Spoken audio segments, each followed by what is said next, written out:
Dear graduates, you have worked so hard for this day, and I hope that a few of you at least will remember one or two things that I have to say. I do want to talk to you seriously about your lives, the whole rest of your lives, and the standards by which you will live your professional and also your personal lives. Now, of course, a lot of you have loans to pay off, but I want you for just a moment to think about the long haul, what you can do, what you can be, and what matters most. It's really no revelation that the law has perhaps transformed itself more into a business than a profession.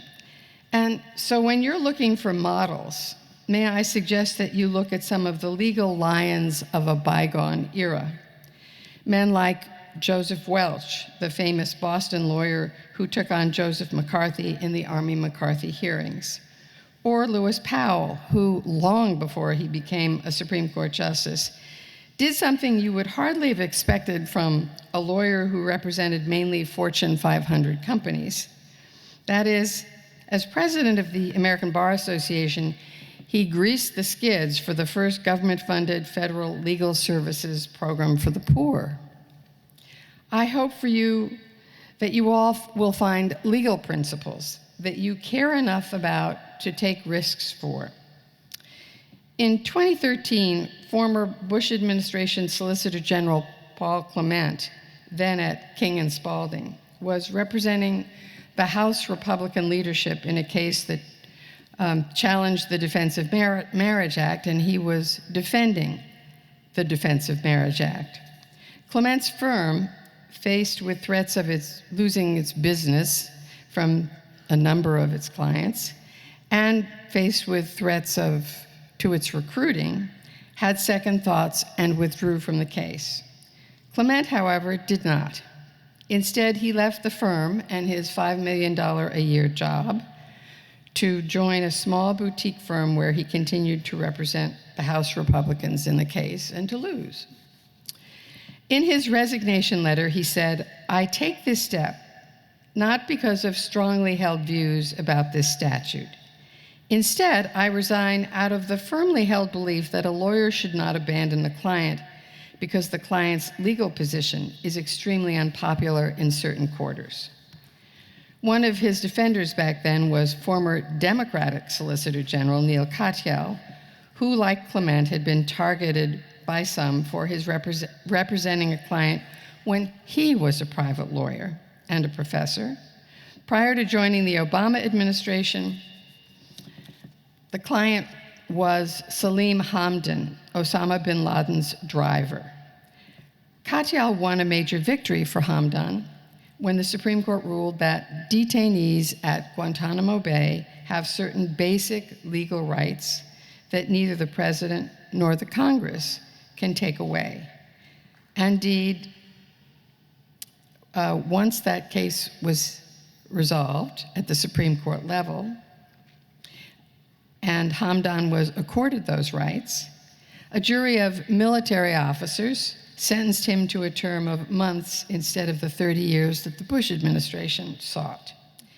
In the wake of the controversy over Clement's case, Katyal said, "I worry that there is a world out there that doesn't get this, that demonizes the lawyer for the views of his client, whether that client be an accused terrorist or a governmental body.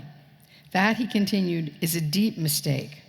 Our system works best, indeed can only work, when lawyers know they can be zealous and yet not be confused with their client.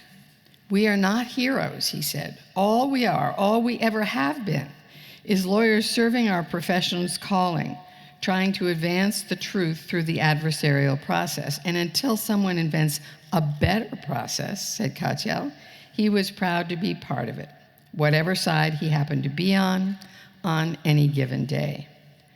Or, as Paul Clement put it in an interview with me, "More important than any one issue is the idea that we have an adversary system of justice, and it doesn't just work if you say that defending one side of the controversy is completely out of bounds." Now, lawyers are actually quite fortunate. in that there are well-established legal rules for their conduct, rules that deal with conflicts of interest, how far to go in representing a client, rules that are in fact so clear that just a couple of months ago, two prominent Washington lawyers agreed to represent President Trump, but within a matter of 24 hours had to bail out because their firm already represented people involved in the Mueller investigation. Now, I don't know why it took them 24 hours. I knew it right away when I heard the announcement, but they had to do it. Of course, not everyone has a chance to be involved in such high-profile cases, but I guarantee you there are plenty of low-profile matters that are equally compelling. And as you plan your life, I urge you to factor in not just money, though God knows money is a very nice thing to have, but also having an interesting and diverse professional life. I know skadillion lawyers, and the ones who are really happy in the law are those with a diversified life. They've worked in administrations, Democratic and Republican, as political appointees. They've worked as prosecutors, as defense lawyers. They've worked on the Hill or headed up advocacy organizations or worked in the advocacy organizations on the right and the left. They teach. They have served on important committees for the local bar or the American Bar Association. They've done pro bono work on everything from housing to the death penalty. They've been tapped by mayors and governors to help with various projects from local schools to revising tax codes. So I urge you to keep all that in mind as you begin your careers. For those of you who hope for the big firm and the big payoff, I'm here to tell you there's nothing wrong with making money. Actually, quite a bit of it, lots of it. There's just one caveat. Beware the golden handcuffs. Don't let yourself slip into such a high standard of living that you simply cannot afford to do anything other than make money. For that, my friends, is a sort of a professional death. And then suddenly you're going to be 60 years old, wanting the opportunity to do something else, and you'll only have a track record with billable hours. Now, I also want to talk to you briefly about your non-professional lives. Not exactly a traditional thing for a commencement speaker to do, but I like, with a couple of personal stories, to show you, I hope, the value of friends and family. I know, yada, yada, yada, yada, everybody says that. But most of you, some of you have, but most of you really have not had to confront some of the toughest blows that life has to offer. When my late husband fell on the ice some 25 years ago, maybe a little less, nobody could have known on that morning that it would take 3 brain operations and 4 months in the hospital before he could come home, frail and learning to walk again. Nor could anybody have known that a year later he would return to the hospital and spend 7 months in intensive care, reeling from one crisis to another. At the time, I really wondered if I was capable of doing all the things for him that I needed to when he came home. I managed in large part because of my darling family and friends. They wined me and dined me to keep my spirits up. They sat with me in hospital rooms. They went to doctors' meetings with me. They took notes at meetings with social workers and then read them the riot act if promised services were not delivered. And boy, oh boy, you do not want to have Cokie Roberts reading back to you from her notes like Madame Defarge. There is, of course, a lesson in all of this besides friendship and family.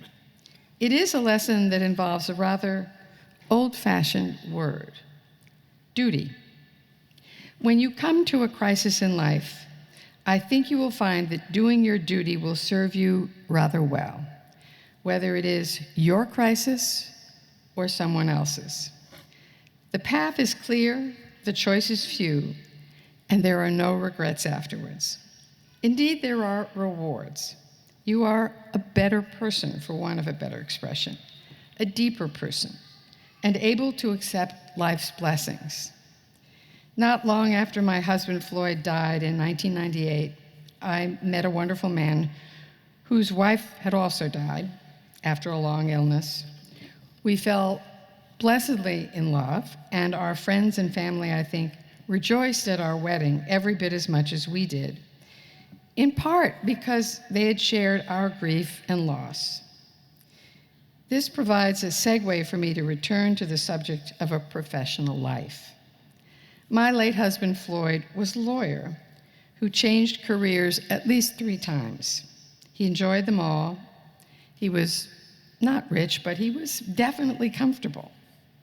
My husband, David, is a trauma surgeon, a vice chairman of his department, and a teacher who led his hospital's surgical residency program.